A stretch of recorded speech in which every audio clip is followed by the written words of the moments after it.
Then I went into the cafeteria and this vet thanked me, and the vets have thanked me. I don't think the administration is going to talk to me, but I don't really care. Dr. Kois wasn't sure what to expect when he arrived at work Monday morning. He led the whistleblower effort that landed on the front page of the Boston Globe Sunday. I didn't know how I would be received, and I have problems walking, and they have a van pick me up, and the guy who drives the van stuck his hand out and shook it, and he thanked me. Dr. Stuart Levinson turned whistleblower after 18 years at the VA and says something similar happened to him today as well. People were grateful. Many of them were relieved that these problems came to light. I shook a bunch of hands this morning, which I wasn't expecting. Dr. Levinson says for years he tried to raise concerns to upper management and had reservations about exposing the allegations. It was not something I did lightly. It was something I was very concerned about. I didn't want issues getting confused where the veterans would lose confidence in the care they were getting.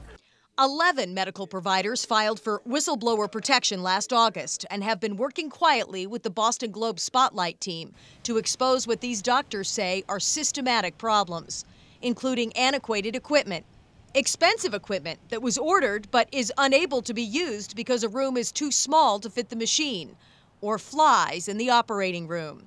Dr. Chabarro says the issue with the flies might sound significant, but isn't. Here's why. I wish I could tell you that it was a bigger story than it is, but frankly it's not, because we don't do anything.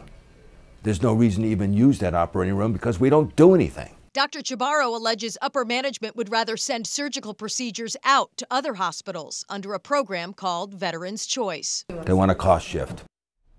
At least one Manchester VA patient is preparing to sue for malpractice. Attorneys are bracing for more. Live in the studio, Amy Cavino, WMUR News 9. And the state's congressional delegation is voicing its support for the VA whistleblowers. The doctors and their attorney actually reached out to elected officials on this issue last year. WMUR political reporter Adam Sexton is live now to explain. Well, Jen, this group of doctors and their attorney connected with Senator Jeanne Shaheen and Congresswoman Annie Kuster. They say both offices took immediate action, working to help the whistleblowers while protecting their identities. Still, it took an outside report to prompt action.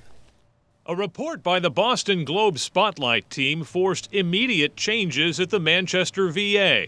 But whistleblowers and their attorney first approached Senator Jeanne Shaheen and Congresswoman Annie Kuster last year. As soon as we got the letter, we acted on it. Senator Shaheen says they immediately contacted the VA's Inspector General and the Office of the Special Counsel to investigate. We also notified Director Ocker, then Director Ocker at the VA, and made sure that the VA was appropriately copied on everything that we sent out. But that was almost a year ago, and it's not clear when either of those investigations will be wrapping up. There were some delays because, understandably, the physicians were concerned about potential retaliation if their identity became known. The delegation says vigilance is key moving forward to ensure reform at the Manchester VA is real.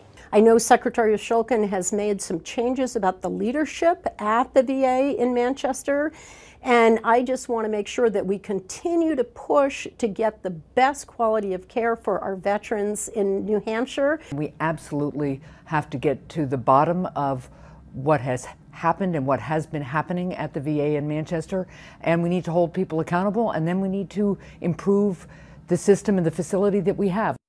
New Hampshire Governor Chris Sununu also weighed in today, sending a letter to the federal delegation offering any assistance his office might be able to provide. In the studio, Adam Sexton, WMUR News 9.